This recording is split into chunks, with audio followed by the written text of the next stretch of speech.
नमस्ते दोस्तों, मेरा नाम Shyami Sharma, class 10th R D. Sharma mathematics का pair of linear equation in two variable का क्वेश्चन है।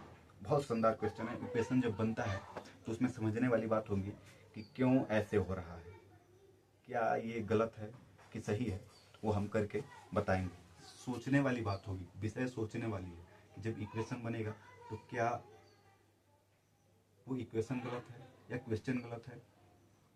ठीक, तो क्वेश्चन तो गलत होगा नहीं क्योंकि आर.डी. शर्मा का बुक में है। तो ध्यान से देखना, क्वेश्चन ऐसा है कि अच्छी बात बताओ कि number of student in row into row कर दें तो टोटल नंबर ऑफ स्टूडेंट पता चल जाएगा। तो ये बात हमने समझा दी। आप क्वेश्चन हम पढ़ेंगे कि the student of class are made to stand in row, यानी कि बच्चों को रो में खड़ा करना है। If 3 student extra in row, यानी कि एक रो में जब 3 बच्चे अधिक होते हैं,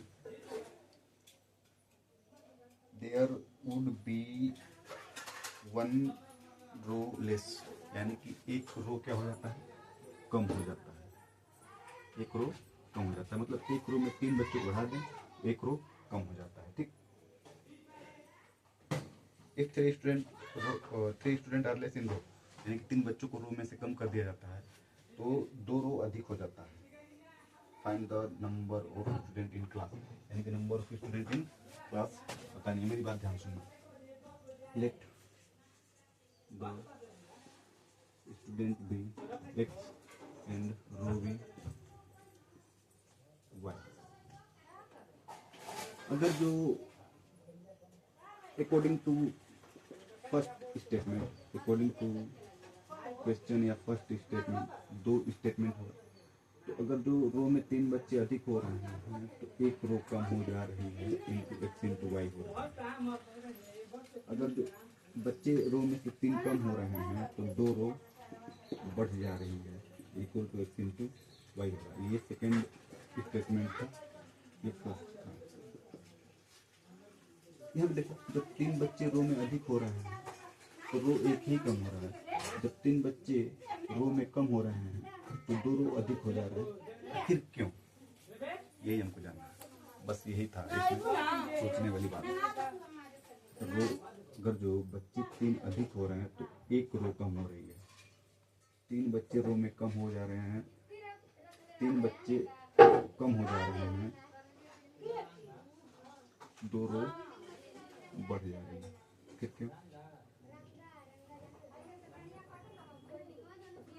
3 जोड़े हैं तो रो में से एक कम, स्टूडेंट से 3 कम किए हैं तो 2 रो बढ़ गई।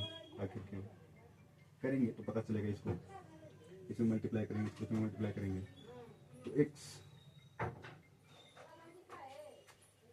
Into Y minus X plus 3y minus 3 equal to X Y cancel, तो मिलेगा आपको मिला जुला के x minus 3y plus 3 is equal to 0। एक इक्वेशन ये बना।